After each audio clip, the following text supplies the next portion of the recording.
Hello, ladies and gentlemen. Welcome to the latest edition of Sports Street. I'm Tom Carter, joined by my colleagues Austin Swerple, Jared May, and Adam Wayne.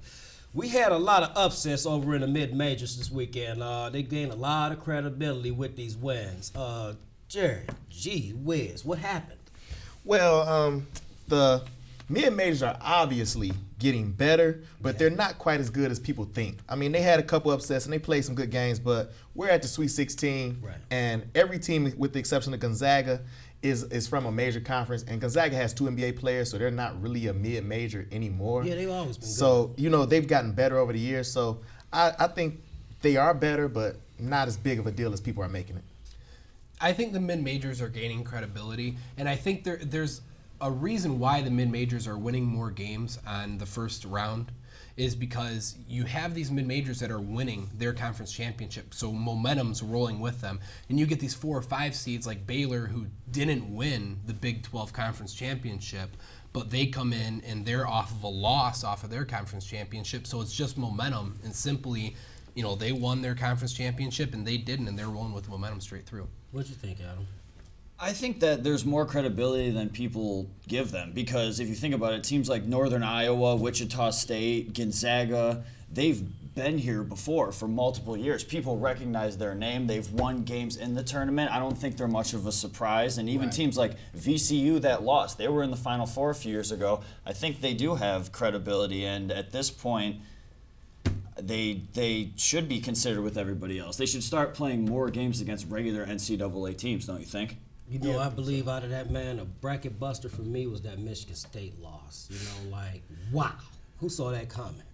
Nobody. I really don't. I mean, you even saw on the ESPN brackets, like 23 or 24% of people had Michigan State as their champion. To win it all. So, I mean, you're losing a lot of points if you do brackets, with teams and people like that, is you're losing a lot of points because you're advancing them all the way to the Final Four championship game. To where it's like now with our Sweet 16 matchup, we got a lot of good teams going on. I mean, there's some decent matchups here. You got Kansas and Maryland, Villanova, Miami, Notre Dame and Wisconsin and stuff. Like, what's one of the Sweet 16 matchups you're looking forward to seeing? Well, I want to see Kansas, Maryland, because every year Kansas has a good team. They won the championship a few years ago, but Kansas usually chokes. But this year, Kansas is full of seniors, and they don't have one-and-dones on their team. So I want to see what Kansas is going to do with Maryland. I'm really happy to see what's going to happen because all 4 ones are still on for the Sweet 16 right now. But all NCAA basketball season, there's never been no one team that's just took in the reins as that number 1 team in the country. So you could see a lot of upset happen, where like the 3 seed takes it into the Elite 8 or something. And I wonder if Oregon's really going to beat Duke. I wonder if Kansas is really going to beat Maryland. And I'm very excited. I wonder how many odd upsets we will have. I'm excited to see if Syracuse beats Gonzaga, because Syracuse really didn't deserve to be in the tournament in the first place. Really? So I really wonder if Syracuse can make it to the Elite 8. At this point, I think the game to watch out for would be North Carolina versus Indiana. Indiana already has had some big wins coming towards the end of the year. They knocked off Kentucky, and I think North Carolina should be worried. They should be worried about this team that has a lot of momentum behind them, and they play as a team. There's not one standout player they have to depend on, and I think they're going to try to make a run at this Final Four this year. Indiana has been playing hard, too. I don't know. I guess the team I'm looking to see, really, I mean, I don't have no favorites here. My Michigan State Spartans are gone, so I'm just going to watch the rest of them and see what happens. All right, gentlemen, I want to talk about this NBA playoff race that we got going on. You got the Chicago Bulls, the Detroit Pistons, and the Washington Wizards all fighting for that last spot. Who do you think will fill the last position in this playoff? The Eastern Conference is really close together. I still believe our hometown Detroit Pistons will be able to push this through and hopefully make it to that 8th spot. They don't have too hard of a schedule the rest of the season. They have 5 straight home games starting tonight against the Magic. They have 2 games against the Magic. They play the Hornets. They play the Hawks. They only have a couple of teams that are significantly better than them, as in the Cavs and the Oklahoma City Thunder, but they're definitely not unwinnable games. We've beat the Cavs and we've beat the Thunder before. So if we can take that next step and win 8 or 9 of our next 12 games, we should be just fine and maybe even jump into that 7 spot. Yeah, but I think they need to play defense if they're going to do that. They've been getting scored on left, right, and center, and you think with somebody as powerful in the middle as Andre Drummond, it'd be easier to cover people. So they need to play defense throughout because I don't think Chicago or Indiana, even in that 7 spot, are going to give it up very easily. So they're going to need to come at these guys knowing that they've been here before, they know how to get there, and I wouldn't be sure that the Wizards are going to just fall away from our heels either. I think they're on a hot streak and they want this last spot just as bad as we do. Well, I think the hometown Detroit Pistons, I'm not saying this just because I'm a homer, I'm not being biased here. I think we have the best overall team from each position of the teams remaining. The only thing that scares me is, like, the Chicago Bulls have veterans in place, and veterans know how to win down the stretch, and they have a guy in Jimmy Butler who can score every time. And when you're in the playoff atmosphere, if you have a guy who can score every time down, you can keep the game close and score back and forth, you can beat anybody. They're going to turn it up. And that's also what scares me about the Wizards, is because I feel like John Wall is the best overall player that any of the teams have, and he can put the team on his back and carry him. But I'm still thinking the Pistons are going to bring it forward because, like Austin mentioned, they have 5 straight home games coming, and we're pretty good at home.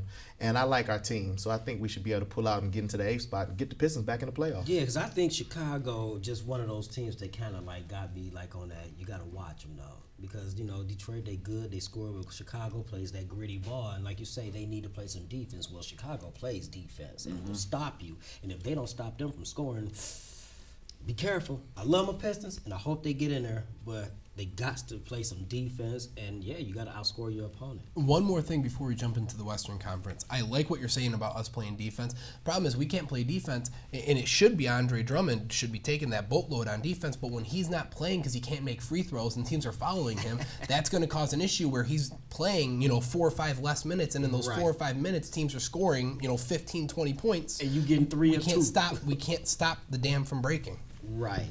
And that's something that I believe that, like you say, along with the defense, I don't know, Andre practices will consist of you just literally shooting free throws, brother. Get it better. At least give us more than what you're making. Right. That's all. That's the only way to counteract them doing this. Make if you can come down and play defense and make 1 out of every 2 free throws, right? If you come down and stop them on 1 out of every 2 possessions, you're golden. You'll be all right. I agree. Over in the West, we got Portland, Dallas, Houston, and Utah all over there battling also, and they got some close schedules though. Their little numbers, they're close. Yeah, 11, 12 games. All of them they're are close. All of them are close. So who you think might slip into the last spot amongst them? I like the Jazz as a team. Their team chemistry is golden. I don't think they have a lot of talent, especially their point guard and shooting guard combo. Rodney Hood's good, but he's not that great. Raul Neto, their point guard along with Trey Burke, I like them, but they're really not true starting point guards. No. Rudy Gobert and Derek Favors, power forward center, really good combination. I think a team against Portland, they can play really tight because Portland doesn't really have good power forwards and good centers anymore. Right. But I do like the Utah Jazz team chemistry-wise. I think the Mavericks are going to have to pull down a little bit ever since Chandler Parsons got injured with that. Their small forward got injured with a knee injury. I think that the 6 and 7 spots could be switched between Portland and Dallas only because they show consistency. You have Damian Lillard for Portland and you have Dirk Nowitzki for Dirty Dirk going ball for Dallas, even though Chandler Parsons is out. I think the Jazz, what they have to hope for is that the off-court issues that the Rockets have take them down because the Jazz aren't great, and whoever gets into that 8th spot is going to get demolished by the Golden State Warriors. So I think the Jazz only have to just pray on the fact that they can win a few games and that Houston is their own demise like they have been the past few years. And as far as the 6 and 7 seeds, they need to stay in that race and stay out of playing Golden State, but at that point, whoever 6 is going to play San Antonio, and I don't know which game would be better. Right. Either way it go, you're getting torched. Well, I'm thinking with these teams, I'm thinking the ones that will stick in and stay are the Trailblazers, the Mavericks, and the Rockets. I think the Jazz are going to be the odd man out of these 4, and the reason is because I think the Mavericks have an advantage with coaching. Chandler Parsons is a big loss. I agree with you on that, Austin. but they have the great coach, and that can carry you in the last few games. Then you have the Houston Rockets, who have two of the best players in the NBA. If they can get their off-the-court issues together, they might go on a run and put everything together right before the playoff race and stay and make a run at whoever the number one seed plays. If I'm the number one seed, I really don't want to play the Rockets.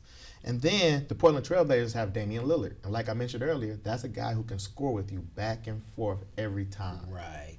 Over here in the NBA, man, I'm switching the subject right quick because we got a couple changes over in the rules. Excuse me, man. I'm gonna switch it over into this NFL conversation because we got a few rule changes here where it's like the chop blocks now illegal.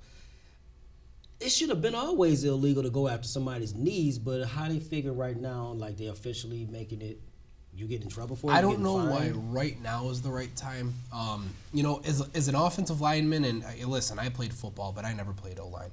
Right. So I don't know how tough it is to block somebody. I will tell you, I think there's going to be an increase in sacks this year because there is no chop blocks anymore. But I think it's dirty just to go after a person's knees anyway, though. Yes, absolutely.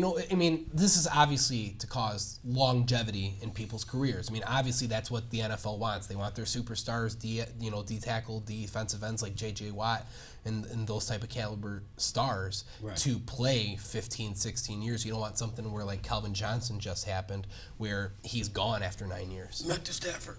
Yeah, but I think at this point, if you're going to change the chop block rule along with the helmet injuries and you can't hit anyone in the head, you're basically diminishing the tackling part of football. Give us some flags. Everyone in backyard played two-hand touch when they were younger, but you get to the pros being tough and getting hit. I realize that it's illegal to go after someone's knees, and I think that they should watch for those calls. The only thing I fear for now is that when guys go to dive at someone and wrap up their legs, that they're going to be free-flowing flags because they could say, "Ow, my knee hurts." Yeah. I just think you're diminishing what's good about the game, and I think if you're gonna play in the NFL, you should know that getting hurt is an option. I think they're making it like a sensitive ballet or something. I don't know what's going on with the world just being desensitized to the brute force of It's football. It's the point of the game. You're gonna hit each other, and people are gonna get injured. That's why they get paid millions of dollars to have doctors. You a big guy, Jared. What you think about them going after them knees, man? Well, I feel like this chop block rule is basically the NFL saying, okay, defense, here goes your bone. Because the last rule changes have all been to protect offensive players. You can't hit in the helmet. You can't do this. So now they're finally saying, well, you can't do this to the defensive guy. You can't go after his knees. And so I'm thinking this is a good thing because the defensive players are getting frustrated now. Like, well, every new rule is to protect offense. Finally, there's something to protect the defenders so the guy can't go after their knees. Because that's what they're in danger of is their knees. They're not getting hit in the head unless they leading with their own head. You see what I'm saying? So this is finally them throwing the defensive bone, basically. Right. Over with this point after officially moved back to the 15-yard line. I mean, it's still a chip shot.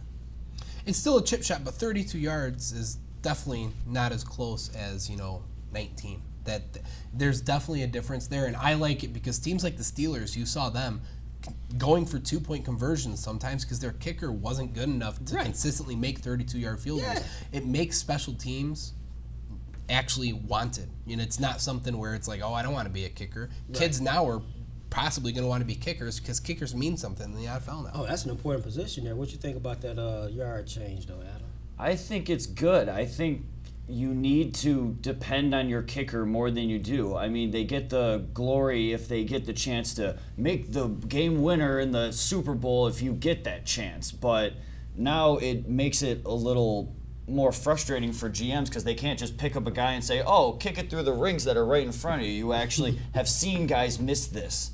Miss this point after. And now it depends on the game because if more people go for 2 points, it's just going to change the game up, and then it gets more exciting at the end of the game because maybe points are closer. A little bit shaved here or there because a guy misses a point after. That's a big loss. You think that'll make any difference, though? I think it's just the steady progression of the game and the skill level of the players. Like in the NBA years ago, they moved back to three-point line because people became better shooters, so they needed to move it back. Right? You see what I'm saying? So like they might actually move it back more now as the players get better. They're gonna need a bigger court. Right.